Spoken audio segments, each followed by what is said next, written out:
Hello once again and welcome back to the Judgment Day. We've had 2 episodes and it has been quite the journey. I've really loved the last episode with P-Dog and Robin. Once again, they're joining me. Thank you again, Robin and P-Dog. Today we'll be featuring two teams, Sri Lanka and Pakistan. Teams that have had huge rivalries in the past. But the teams are quite differently and uniquely lined up for this particular World Cup. We'll head straight to P-Dog and find out what he thinks. P-Dog, what are your initial thoughts when I say Sri Lanka and Pakistan? I think both the teams are well balanced here and they're definitely going to compete. There is no second thoughts on that. But if you see, there are always some kind of weaknesses in every team. It's not that every team is completely balanced. They also have their strengths and weaknesses, but strengths are more compared to weaknesses. What I feel, these two teams will compete very well in the competition. Is my humble opinion.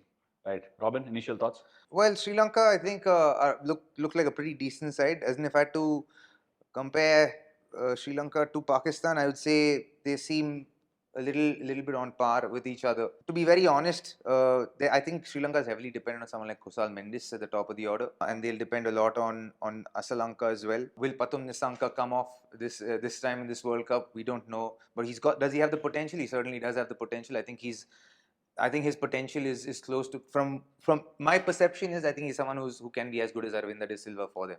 Wow. Okay. I think he's got enormous potential as a batter. I think it's just unrealized at this point in time. But I think batting wise, they're heavily dependent on a couple of players. It's not spread out. Right, but you've gelled on really well in this group. I'll tell you why. Because you said, I don't know. Yeah. It just got into you. He's just sitting right next to you. It's got into you. So, but anyway, we'll not waste much of our time and we'll dwell right into it, because the last episode that I did, I loved each one of these segments and the rating that it took. And I'm heading straight away into it.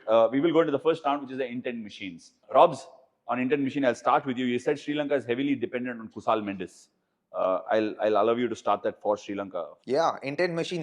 I think he is the intent machine of Sri Lanka, and Pathum Nissanka, because I think Pathum Nissanka hasn't turned up for a while for Sri Lanka, but they're still persisting with him. And I think if he turns up, I think the intent from their point of view will be solid. And will Samara Vikrama bat at number 3, or will he go down the order and Asalanka bat at number 3? Dhananjaya De Silva is also a very good batter, and he's done fairly well for them. Angelo Matthews coming in at number 6. Iffy for me, but at the top of the order, I think Pathum Nissanka and Kusal Mendis, solid batters. Pathirana will open the bowling. Tikshana open the Pathirana will open the bowling, or somebody like Madhushanka will open the bowling? Madhushanka, of course, I think, but I still think Tikshana up front of the new Tikshana up front of the new ball. Tushara up front of the new ball. And Madhushanka. Will they use Pathirana? Maybe 1 over of Pathirana. So I think it's a pretty solid intent machine right at the top. Okay, you're going to rate first, or we'll allow No. We'll allow Peter. From my past experiences, we'll allow the headmaster. See, Robin has summed it up. I'm a big fan of Pathum Nissanka. He's a class act, and once he takes his time down, he's going to hurt the opposition. He's been pillar for Sri Lanka's batting, and Kusal Mendis is someone who's going to come there with a knife on his shoulders. He's going to come and throw his bat around. Knife on his shoulder. Katti. And there is an example. Translate there is an example. There is an example I have to say. Sivalaperi Pandi. So that is how he's going to come. He's going to come with an intent. And then I rate Sadira Samara Vikrama very highly. He's a class player. He's got a lot of time to play shots. And number 4 is going to be Asalanka, has always been consistent for Sri Lanka. Just butting in there. I'm sorry for doing this, but Kamindu Mendis. Does that name ring a bell, Rob? He's a bit of that. He bowls left arm and right arm. He was more known for his bowling, but he's done really well at number 3 for Sri Lanka off late. Sadira has struggled. He had a great World Cup. Yes, 50 over World Cup. But is there a possibility that they push Kamindu Mendis at 3, or will they use? I mean, I'll leave that. No, that is another option that you're going to have, but considering the amount of spinners what Sri Lanka has got, Dhananjaya De Silva can come in and slip in 4 overs.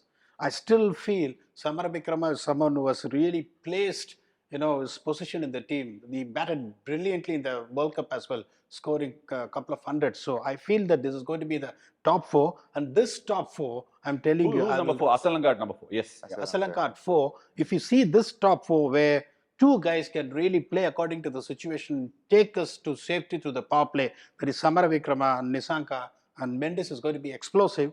Asalanka has got double gears.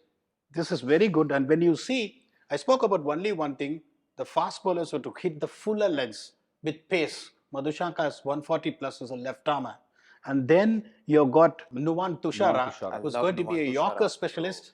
And he's going to bowl fuller lengths, which swings, which he can showcase it in a difficult pitches in Just IPL. taking you back, Robs, to 2007 World Cup, that 4-wicket over by Lasith Malinga. He almost, that sort of a sling and that sort of length, it just Summer works bowler. in the Caribbean. And the thing is, he bowls those lengths, those Yorker lengths, confidently with a new ball. Summer bowler, bro. I think he's one for the future, and I think he's someone that will, along with Patirana, I think he will be devastating if they both come together and find a partnership with each other. They will be a force to reckon with. So someone like him, when you see that you've got Dilshan Madhushanka, you've got Tushara, and Tikshana is an expert power play bowler who's to bowl difficult pitches in IPL, true batting pitches. They've got an option of Matisha Patirana, like Robin said, to just bowl 1 over. The fast bowlers are on song. If you see the power play, they've got the balance with the bat, they've got the balance with the ball. So my rating is going to be 17 out of 25. Woo! We start off with a bang. 17. Robin, maths master 17 Gudache. English teacher in you has to come out.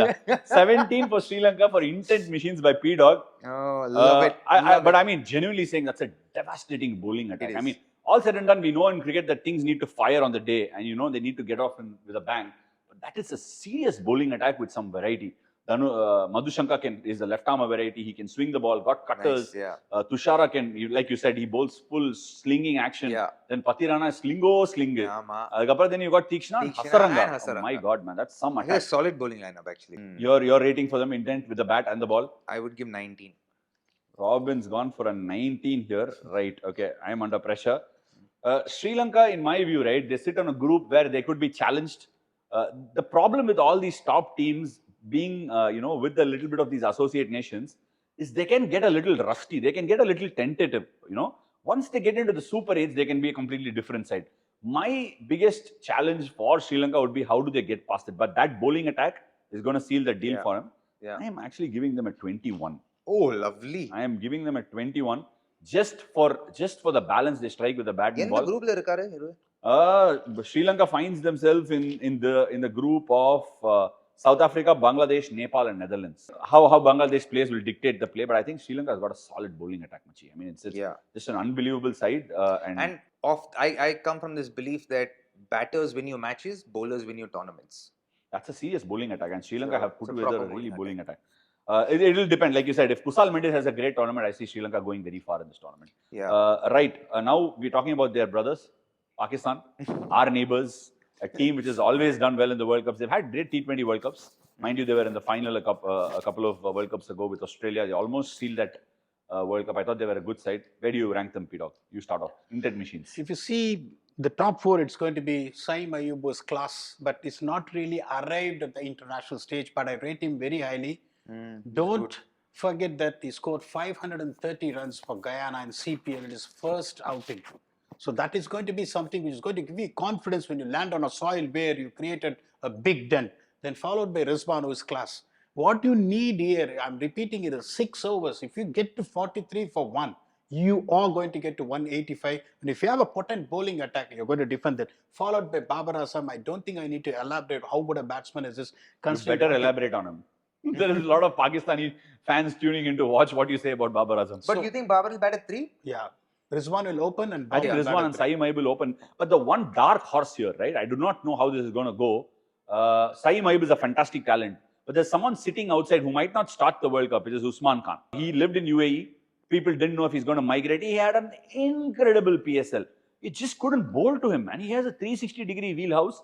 And the guy got a 40 ball, a 35 ball 100 in one of the games. Made 440 runs in the PSL. Had an incredible PSL and just walked into the World Cup side. Is that a tempting option at all, Peter? Or they start with Saim Ayub? Saim Ayub will definitely start. If Usman Khan is going to be an option, please remember he's a wicketkeeper as well. So he might come we in will place get there. of... We will get there. We're going to address somebody very critical in the power section. I know who you are getting at. Let's discuss and debate it there because I think you're getting at Azam Khan. We will go there, but not now. So what I'm saying is, you're talking about Usman Khan. If he has to start, he has to come in place of Azam Khan because they're not going to disturb this top 4. There's going to be So you think Saim this is going to be the Ayub, top 4? Rizwan, Babar Azam and Fakhar Zaman. You think Fakhar Zaman is that indisposable? See, you because need- he's an opening bat. Yeah, why would you want to play him at 4? At Because number he's 4, yeah, good at against 4. spin. Unfortunately, Rizwan said he wants to bat on top of the order. He prefers to bat on top of the order. That's why Babar Azam has sacrificed a spot to come at number 3, because Babar can't bat at number 4 in the kind of the way he plays. So the only guy who can come there and start hitting right from intent with the ball 1 is Fakhar Zaman. You rather want to have Fakhar Zaman at 4 rather than having a Rizwan or Babar at 4. So this is the right thing. When you want to see how that bowling unit is going to function, Mohammad Amir has been picking up minimum 18 wickets every edition of CPL in the last 6 years. And he's one And of mind the... you, he's come out of retirement. We've got a couple of people who have come out of retirements. When we're talking about intent machines, somebody who might open the bowling and has done well in CPL and has been an experienced pro is Imad Wasim. Both of them have come out of retirements. So Imad Wasim is going to be someone who's going to open the bowling as well, and the sliders in that particular wickets is going to be very difficult. And then got a world-class Shaheen Shah Afridi, and then the guy who can swing the ball left, right, and center, Naseem Shah. That is going to be a threatening bowling attack, if you ask me, in the power play. So they've got the base covered with the power play with the bat. They've got the bases covered with the ball. Again, I'm going with 17 out of 25. 17 தாண்ட மாட்டாங்க. Mm. High benchmarks வச்சிருக்கான் P-Dog. Mm. Okay, you're ready. Your thoughts, P-Dog. Your thoughts, Robin. What do you think? Yeah, எனக்கு தோணுது, I think I love Saim Ayub. I think he is fantastic. I followed the CPL last year and I saw him. I'm like, who is this Who kid? the hell is he? Where is this guy coming from? How is he not playing for Pakistan? I felt the same about Azam Khan as well. But again, the fact that they've got Rizwan opening Babar at number 3, I think they should be the other way around, because I think Rizwan's got a more explosive game than Babar has, and Babar, I think, needs to utilize the power play. And then Rizwan is actually someone who's so versatile. I think he doesn't need a power play. He'll excel without the power play as well. Quality player of spin as well. Yeah. Correct. And a quality player of spin. He accesses both sides of the wicket. And Fakhar, I think, Fakhar is too low for me. And with Gary Kirsten at the helm, I think he might look at Usman Khan, no? Yeah, Usman Khan at number 4 instead of Fakhar. But only because he's a lefty, they might keep him. But I think if they have, looking at just the top order, I feel I like their bowling a lot more than their batting. But I really like Saim. So I think because of that, I'll give them 18 on 20. One lesser than Sri Lanka. So Robin's gone one lesser than Sri Lanka for Pakistan. Mind you, these are both gentlemen that think Pakistan could go down to Ireland in the opening part of this tournament. But Because Pakistan. Because they Yeah, have look, they have a brain they fade. did that in the 1992 Cricket World Cup as well. Remember, they were champions later on. Yeah, So yeah. I mean, that's what There is brings. a brain fade at some point. Like everyone, collective brain fade happens. And like it's just that. But you expect them to come through. Yeah. But you expect them to come through eventually. But look, I cannot do injustice to what Pakistan looks like, and their experience in CPL cannot be counted out for, Robin. But again, how many games are they playing actually in West Indies compared to America? See, the second half is entirely in the Caribbean. The business segment, which I think Pakistan will get to, is entirely in the Caribbean. So I'm inclined towards Pakistan. I'm giving them a 22 here. Yeah. So I'm 22? going 22. I'm going one notch better than what I did for Sri Lanka. So you're saying they could get to the top 4 also? I think- Pakla. We'll see. Pakla, I mean, let's see. I'm just going at the flow. I'm not decided who my top 4 is. Right? You have Fair to, enough. like they all say, like everyone says, we'll focus on the process. Ama. We look at the Result Fair enough. பாக்கெட்ல இருந்த போது எடிச்சு விடுங்க. Hey, நானும் பார்க்கிறேன். Hey, we are not done yet, bro. We've got the next segment where they might come down on my estimation, right? Okay, so now Robin will dive into the next segment. P-Dog will dive into the next segment. I'll find out what Sri Lanka and Pakistan look like. It's a tempo managers. I think both these teams, this is where my Achilles heel for both the teams are, and we'll head straight away to P-Dog and find out. Actually, we can rate this on 50 and put holes and this together. It's not a bad idea, but we'll go. But I think they'll wait for the holes, and you can. He'll have a lot of things to say in the holes. So tempo managers, Robs, where do you think Pakistan and Sri Lanka find themselves? We'll start with Sri Lanka. Tempo managers. Well, the middle order for me, as far as batting is concerned, looks very shaky for me. For Sri Lanka. Yeah, for Sri Lanka. As much as I love their top order, Dhananjay De Silva, Angelo Matthews. I do not know who their Hassan. number 5 is going to be, honestly. I think because if Sadira is going to play at 3, then who's going to play at 5? Dhananjay De Silva. Dhananjay De Silva. Either Dhananjay or Asalanka. Asalanka is batting at 4. So Yeah, so Asalanka I think will stay at 4. Sadira will bat at 3, and then I think Dhananjay and then Angelo Matthews. You're using Asalanka Angelo. at 7. Asalanka Yeah. at 7 is a bit high, isn't it? I mean, Yeah. It's a Yeah, bit too high. I would be really concerned. Peter? correct. So if you see that there, I completely agree with Robin. So I gave some good marks for them when it comes to power play because you've got the class of Nissanka, Mendes and Samara Vikrama. Yeah, Asalanka is a good player. He can steer the ship in the middle overs. Then Dhananjaya De Silva, if you're going to put your money on him, I don't know. Angelo Matthews at number don't 6. Angelo Matthews is someone Mathix where, yaru. what can you expect from him? Mathix yaru. Eh? Mathix yaru. Matthews. Oh, Matthews. Okay, okay. 17 ball 21. Is that going to really create an impact? We don't know. Asranga can bat. After that, Tushara, Tikshara, Madhushanka, Patirana, none of them can bat. So if you see that the middle overs, if you see, Robin rightly summed it up. It looked extremely shaky. But when you come to that bowling, they got one into Asranga. Asaranga and Patirana through the middle. He can I think. really Patirana. make a big dent there. Tikshana will also bowl a few overs Dhananjaya in De the Silva, middle left-handers overs. are there. And then Patirana will really come into the picture only in the middle overs and death overs. So this attack really has got some steam to really disturb the teams. But when it comes to the batting, they looks very shaky in the middle overs. My rating is 13 out of 25. 13 out of Robs. I actually concur with him. 13. I would say 13 out of 25. I also concur with you guys. I think the first time we can settle the debate Yeah. here. I think it's 13. Yeah. I've given them a 12 on 12 for their bowling, and I've given them just a 1 for the rest of their batting. I think they're too heavily dependent on Asalanka and Dhananjaya De Silva through the middle overs and Angelo Matthews. Like for me, I even see perhaps a Shanaka come in instead of Angelo Matthews. Exactly. The lack of power there, you kind of get confused, right? Yeah. You want to put Shanaka up at 5 because Sadira Samaravigam is at 3. You want to put him at 5 and kind of, try and compensate for that power, and then you kind of lose the steam. You don't have that's the only, and that's why I think probably Sri Lanka lost a player like Bhanuka Rajapakse. Bhanuka Rajapakse has so much power, could really slot in it maybe at number 5 or number 3 and could have given them the balance. And now feels a bit iffy for me. So I'm going with 13. So we're all 13s. Is that an agreement here? Yes. We're all on 13s, and Yes. Pakistan for the Look, for the tempo managers. The reason for Fakar coming at number 4 is to really take the attack on the opposition when it comes to spinners, because it's expected there's going to be a lot of spinners are going to bowl, and Fakar, the way he played the slog sweeps, the range hitting, what he hits between mid-wicket and cow corner is massive. You've seen him hitting Shamsi, you've seen him hitting Maharaj, you've seen him hitting a lot of spinners. It's going to be a crucial thing. The only thing is, will Azam Khan come into the party for Pakistan? His records in CPL is also very, very good. He also part of the winning team last year. What with number did Guyana. he bat at? Number 5. Number 5. At number 5 only he batted? Yeah, so he has done very well for Barbados Royals, then he done very well for Guyana, but when it comes to Pakistan, really has not created the same amount of impact what he has done, be it in PSL or But be he it in hasn't got a CPL. big run for Pakistan, has he? It's just He's not- begun, no? He's just started. He's Just not got a started. long run for He Pakistan as a just played player, right? under 10 matches illiya ipo. Robs, that's what I'm saying. 2 matches he plays, he gets dropped. 2 matches he plays, he gets dropped.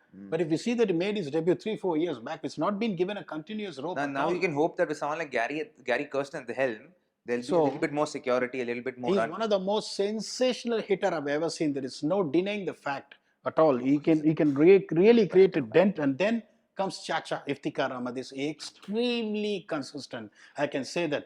So if you- 26-year-old youngster. Chacha. Chacha. so Tata illa Chacha. Chacha தான்டா சொன்னேன். சொன்னா bro. Chacha சித்தப்பா அவ்வளோ வயசால அவருக்கு. Okay. So நீ if என்ன it's சொன்ன? What did you say? Chacha இல்ல, ஆ. நீங்க சொல்றது தாத்தா. இல்ல Chacha தான் சொன்னா bro. Okay. So if you see this middle order of Fakhar Zaman, Azam Khan and Iftikhar Ahmed scores only 9 runs with the first 10 balls. If he bats between number 7 to 12, he takes his time. It's not someone who's going to come there, explode and put the pressure on the opposition straight away. So if you see this middle overs looks a little bit shaky, and then when it comes to bowling, it's not the same Shadab Khan we are seeing in the past. Over 3-4 And- years over that. Shadab Khan's been quite under the hammer a little bit over the last year or so. Yeah, is Abrar Ahmed the real possibility in the 11? Should Pakistan consider that? Because if you're looking at the the tempo managers, that is one area where they can really come into play, right? They do not have a spinner who's got an X factor, which used to be Shadab Khan. They had Nawaz to balance out the side, but now they have a real opportunity to go that way and say, I'm adding ammunition to ammunition. Let's have Abrar Ahmed. Is that a possibility? See, the issue is Abrar is Instead of Shadab? Look, I mean, Because they already have Imad. I think the reason they brought Imad back from To out of balance it out. retirement is The to reason they're playing Shadab is also because he gives them a bit of batting. He's got some serious power. So that's the reason Shadab but plays. how much has he come off in the last year or so? With He bat? balances their batting out. So Look, if you see this batting order where Imad Wasim bats number 8 after Shadab Khan, Imad Wasim is a good enough batsman to bat at number 7. I would rather say, if you're not seeing the same Shadab Khan, my X factor when I've got Mohammad Amir, Nazim Shah, Shaheen Afridi, Imad Wasim, get a guy like Abrar Ahmad. I'm going to kill the opponents with the ball rather than thinking about someone who's going to bat at number 7. What dent is he going to create at number 7? How many balls will he get an opportunity to bat? I would try and strengthen the bowling to make so you sure. push Imad Wasim to number 7 and Yes, play. that's what I will do. But this is the playing 11 they will play. 7 will be Shadab Khan, 8 will be Imad Wasim. So in the middle overs, another stat I'm going to give you, if you see the economy of Imad Wasim, strike rate of Imad Wasim in power play compared to middle overs and death overs, it gives you an entirely different reading. Because Imad Wasim relies more on his sliders with the new ball. When the ball it's becomes better with the new ball. soft and older, he's not someone who's going to spin the ball away from you and beat the bats on the outside edge. So that wicket taking ability is gone. Shadab Khan is not the same Shadab Khan who's used to be in the past. And then if you see someone like Amir who only bowls in the death overs and our power play. So only have someone like Shaheen Afridi and Nazim Shah to strike. Nazim Shah is also someone who gets swings early on in the new ball. It won't be that effective when you see him in the face of 7 to 15. So the middle overs, if you see the bowling, doesn't look that threatening because of the spin factor. So if you see my assessment, even the batting is also not. I'll just stop you there. If Abrar Ahmed plays, what's your rating? If he doesn't play, what's your rating? Ooh. Definitely, if Abrar is going to play, the bowling is going to look more stronger. They're going to be potent in the middle overs as well. So if Abrar plays, my rating is going to be 16. If Abrar doesn't play, my rating is going to be 14. Okay. Robin? I actually think because they're bowling, I think who will bowl for them through the middle overs. I actually feel they'll use Mohammad Amir through the middle overs instead of with the new ball because both Shaheen Shah and Naseem That's an interesting one. bowl really well with the new ball and swing the ball well. So Shaheen Shah and Naseem aren't the greatest at depth at the moment. So I think they brought back Mohammad Amir strictly for his success at the depth. So I think they'll use him in the middle overs, which will make the middle overs a little bit more potent for them from a wicket taking perspective. And they have Imad Wasim there. They might use Shadab if they do use Shadab in the middle overs, and that gives them two out of three pretty solid bowlers in the middle overs, which makes them pretty potent. As far as batting is concerned, I think the batting in the middle order is really good. I don't know about Fakhar at number 4. I certainly love Azam Khan and Iftikhar at 5 and 6. Would they have Usman at number 4? I think that would make it really solid because I've seen him bat as well. I think he can be a solid player. So because of that, I would give them about 17. Wow. 17 is a lot of marks. Okay. So look, I think Pakistan's got the deal. With Abrar Ahmed, I'm giving them a 16. Without Abrar Ahmed, I'm actually going for a 13. So mine would be 13 for Pakistan through the tempo managers. So give an average of 13 in this one, no? Which one? 13 and 16. So give them a 14 or 15. No, I'm going with 13 because I don't think they will start with Abrar like P-Dog says. But like I said, with Abrar, I'll push it up to 16. That gives them 3 more points. There's always something when you see that a guy like Shadab Khan, even though he's not in the form, can bat. The thinking normally goes, okay, imagine Imad Wasim coming at 8. Shadab is a quality bowler. No, I understand that because you need the depth in the batting. That's generally the team think tank, how they think. But a World Cup in West Indies is won by the bowlers. I believe bowlers will use championships like Robin said. So Abrar is a really tempting option. Okay, that brings us to the end of this segment. We'll move and dive into the next one, which is our power, the end game. In end game, Robs, we're going to rate the power. Let's look at the power at the death and through the middle and towards the end of the batting lineup as well. Where do you rate Sri Lanka and Pakistan? Sri Lanka, Sri Lanka, illa bro, batting yedume illa, deathle. So as in they have Dasun Shanaka who's sitting out in the reserves at this point in time. Angelo Matthews is a death batter. With all due respect, I wouldn't rate him very highly in T20 cricket. But bowling, gun. He can still get a job done. Yeah, like I think their bowling, Sri Lanka's bowling is gun. Yes. As far as death bowling is concerned. So I would rate them, just on their death bowling, I would rate them a 15. Just their death bowling. Only, you're not giving anything for the batting. 0 for the batting. Okay, P-Dog? Yeah, he's made life easier for everyone. If you see that 6, 7, 8, 9, 10, and 11. life easier பண்ணா? Who did he make life easier Robin, for? for me to For you, okay. evaluate. So, if you see that Matthews, Azaranga, Tushara, Tikshana, Madhushanka, and Patirana to bat, there is no one whom you can say that, okay, whether you're going to bat first or you need 10 or 11 and over to chase down, the team has got that enough strength to do that. I beg to differ. When it comes to bowling, they've got some Yorker masters there. Tushara is going to crush your feet. Madhushanka is going to crush your feet. Patirana is going to crush your feet. If there is 52 to defend 5 wickets in and against any top team in the world, the game is not over at 52 to defend with 5 overs.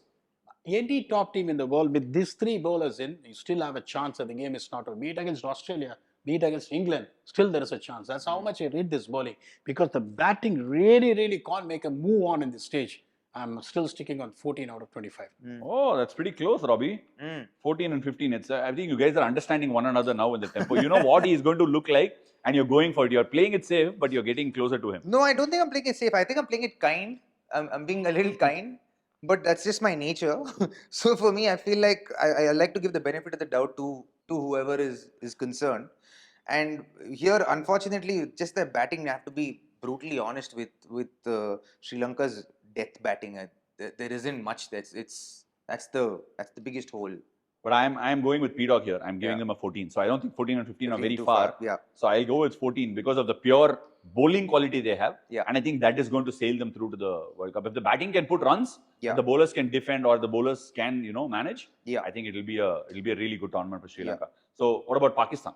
Sri Lanka is done. What about Pakistan in the? Pakistan, again, if you have someone like Mohammad Amir to bowl the last 2 overs out of 5, you're gifted actually. He knows. How do Shaheen and Naseem go in the death? Just for Very ordinary. Shine's really good with the new ball. ரொம்ப நல்லா போடுவான் new பால்ல டெத்ல கவலாட்டா போடுவான் bro. Naseem Shah is a kind of a guy where it's on and off, but Shaheen Afridi, I will still rate him. But in the PSL, he was not really close to his mark. But he's quick, he can nail his Yorkers. So this bowling attack is okay, but it's going to be led by Mohammad Amir from the front. He's not only someone who's going to really dry up the runs, he's going to pick up some crucial wickets as well. So the bowling is good. And then again, if you see, if Shadab Khan is going to play, if you see that 6, 7, 8, if you got Iftikhar Ahmed, Shadab Khan, Imad Wasim, many a time Shaheen Afridi has batted number 4 in PSL for his team Lahore Qalandars. He can hit some big. He can hit a sixes. big ball. He can hit a big ball. Imagine when you have Sunil Narine was promoted by KKR because they have the depth down the order. So if you try and get this guy probably at number 5 after Fakhar, if you lose some wickets, when you know Imad Wasim is going to bat at number 8 or number 9, when you push him up. அப்படி இருந்தா ஃபக்கரை drop பண்ணிடு. You make Shaheen bat at number 4 and then you play an extra bowler. Okay, then that is my question. Would we see such kind of experiments in this T20 World Cup? Because in IPL we see it a lot. Rajasthan pushes me up. Sunil Narine went up. There are some experimentations happening in the IPL. Is there room for that in a Pakistan batting lineup? Ash, the only thing. No, I'm just asking you. Very fair question. Sollala, na kuda Shaheen Shafri, Naseem Shah kuda anupla. He also hits a 6. Naseem Shah got a 6 in one of those games, right at the end. Yeah, against Afghanistan. See, the only thing is very simple. The spinners bowling in, the left-hander going there. You're going to say, okay, you got 5 balls to bat. You're not more than that. 4 or 5, go there and swing. If I'm going to get 2 6s and get a momentum on, that's going to be easier for me. That is the only thing, and you're not really bothered about losing a wicket like Shaheen Afridi. And there, when you got Imad Wasim batting, he's going to bat at number 9 if he goes up.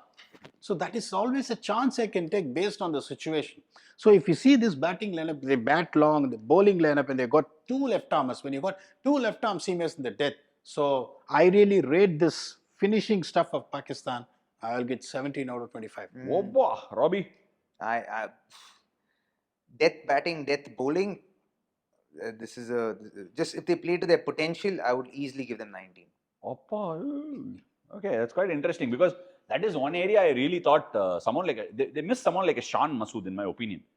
When you batting at number 4, is Fakhar Zaman the one that will hand over? Shan's an opening batter. So yeah, correct. But last year Shan Masood was playing at number 3 or number 4 for Pakistan. He did Number okay 3 in the World Cup.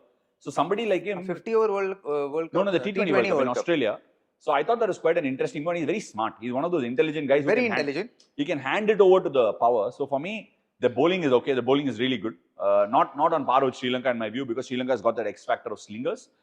They're batting, they've got power with Iftikhar, Shadab, and Imad. They compromise elsewhere with the ball, I feel, through the middle overs because of that. So my rating will be actually 15 for Pakistan towards the end game. I've gone slightly lower. It's quite debatable, but I think that's my rating for their end game. So I think we will go to the next one. We will dive and find a final report on them. So we will go for the balance of the teams. How does Sri Lanka and Pakistan look in terms of balance? There is a lot of talk in the IPL about balance. The team is not balanced. They don't have enough all-rounders. They don't have the extra bowling option. How do both of these teams rank up? Look, it is very simple. When you see Sri Lanka's batting lineup, and Robbie also agreed to that. When you take the top four out of the equation, even then top four, Samara Vikrama is a good player. It's not someone who's proven himself yet at the big stage. You see that. So it's literally left to Pathum Nissanka, Mendes and Asalanka. And the rest of the batting lineup, you only have three batsmen to count on in your top 11. You're going to be Asalanka, only three. Then you're going to have a problem. So if you even score 160 to 165, that's going to be 10 or 15 runs short in Caribbean. With this bowling lineup, you can still put your hand up and say, I've got a chance to defend. So the batting in Sri Lanka, it looks extremely, extremely weak. If you're going to chase 175 or 180 against the top teams like India, Australia, England, New Zealand, you definitely have very little chance. The bowlers have to come into the picture. It's going to be a little bit one-dimensional if you ask you. The bowlers, Robin always said that bowlers win tournaments. This is a classical example for Sri Lanka to come back. So the bowling has to really, really fight to take them to. What is your balance rating for them? I would give 15. 15 on the balance. Okay, Robs? For me, it's very lopsided. Very heavy on bowling, pretty light on batting, almost nothing on finishers, batting finishers. So for me, I would actually rate them strictly for their bowling and their top order batting. I would rate them 16. Oh, Robin's given them a 16. That's quite interesting. I would actually go with P-Dog and give them a lot for their bowling and nothing for their batting balance. Yeah. I have a very funny feeling that they might be tempted to play somebody like a Kamindu Mendes or a Dunith Bellalage. Yeah, I think Just because it gives them balance and leave out a seamer, maybe a Madhushanka or maybe leave out, yeah, it is quite a possibility. One of them, and to balance their side out, because Bellalage has done really well. Kamindu Mendes has batted well. The batting is a bit iffy without left-hand options past Asalanka. So I think that is an opportunity. Nevertheless, I'm going to go with Prasanna and give them a 14. So I don't think the batting is really inspiring a lot of confidence. No, it isn't. Anyway, now we're looking at Pakistan, Robs. What do you think of Pakistan as a balanced side, balanced unit? I think it's a much more balanced side than Sri Lanka compared to Sri Lanka. I like that top order, albeit the batting order I'm a little iffy about.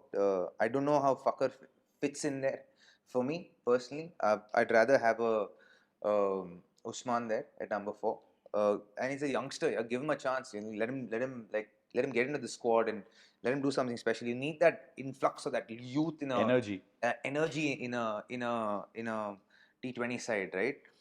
There's too much experience. The only youth is right on top, and then there's Chacha there, and then Azam is the other, say, youngster, but he's not youngster, but he's still there. But Chacha is the number 6.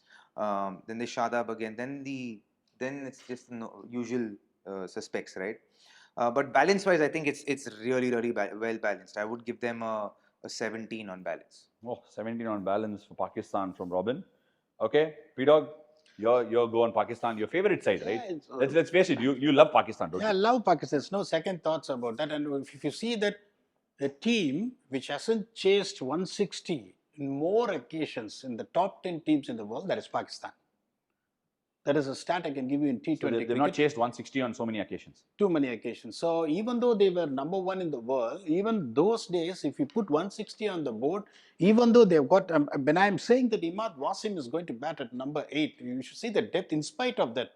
Sometimes Robin says when they're batting, the problem, so Robin is right in his opinion. The problem comes with the batting, but the depth what they've got, if you see, the only reason Fakhar is going to bat number 4 to take on the leg spinners and left arm spinner. If you see each and every top team, be it England, be it Australia, be it New Zealand, the combination, for example, Santner and Sodhi, is going to be a left arm spinner and leg spinner. So if you see that there, the only thing for them is Azam Khan has to fire and Saeem Ayub has to fire at the top, but it looks a deep batting lineup. When it comes to bowling, when you have Mohammad Amir, Naseem Shah, Shaheen Afridi, Imad Wasim, yes, Shadab Khan has become a little bit of a liability, but still he's a quality player. Has been in the side for so long. Also been the vice captain. Just won the PSL for his team. Is he You still see, the vice captain?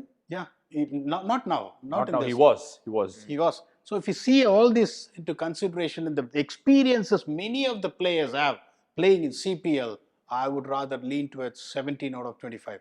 Oh, that's an equal on both of them. I mean, you also got a 17, Robin, and he's also got a 17.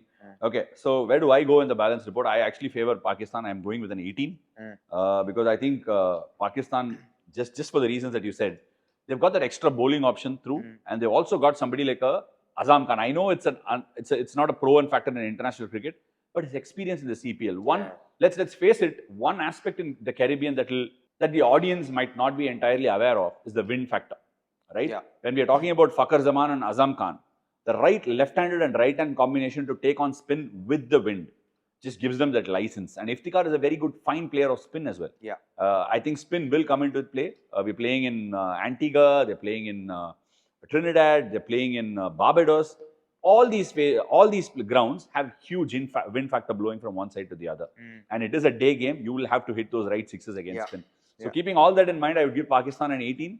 They are a very sharp side when things are going their way. So I'm giving them an 18 on that. And finally, we'll have to head to the next segment, which is our final report, to see where all of us have ranked the teams, and it is coming in. The points are here. Before we talk about the final report, we spoke about the holes in the balance ranking. I just want to ask you one final question. When Pakistan and Sri Lanka are being rated, are we thinking of these teams like an Asian team and ranking them together, or are we able to differentiate and say what they've done in the tournament? Pakistan has been a No, I'm looking at them very individually and based on just their true potential as a unit. I think I'm being very fair to Sri Lanka by saying they have major holes in that lower middle order. Yeah, it's a crater. It's more than a hole. It's a crater.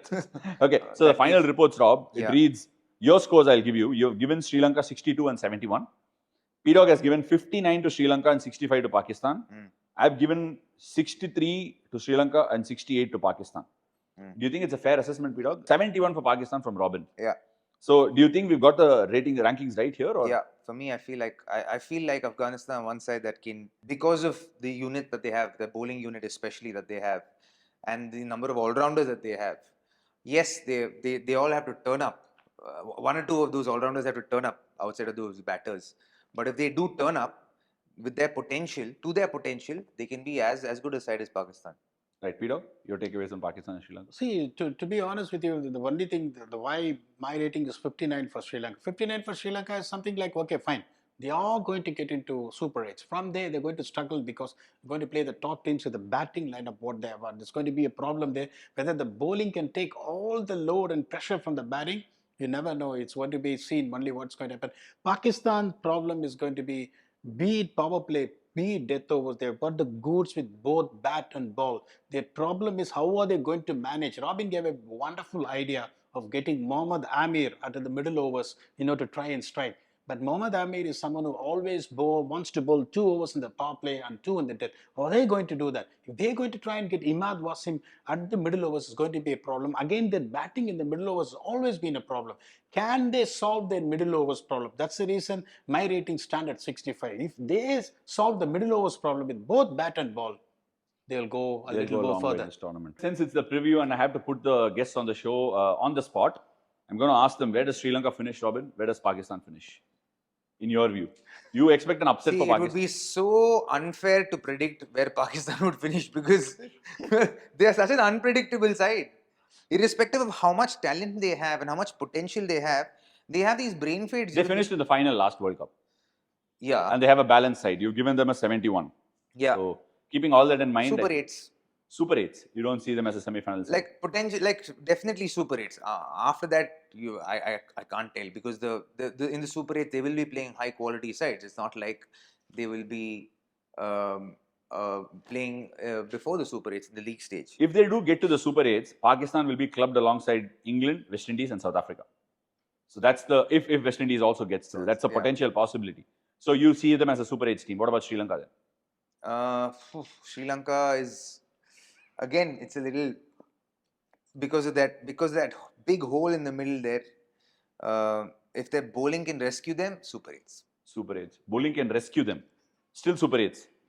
P-Dog? Yeah, Sri Lanka will not go for the Super 8s because They won't go for the Super 8s. they will go to the beyond Super 8s. They will go to the Super 8s because So you believe Sri Lanka is a semi-final side? No. He's saying They they'll won't go They beyond won't Super go Eight. beyond Okay, Super okay. 8s. let me tell you one thing: when you have Bangladesh and South Africa in your first round, that's also a challenge. To be very honest with you, which I definitely feel because of the gun bowling unit what they've got. They get into Super 8s, they'll fail there. And Pakistan, I'm with Robin again. The only issue is how are they going to address that middle overs 7 to 15 with both bat and ball?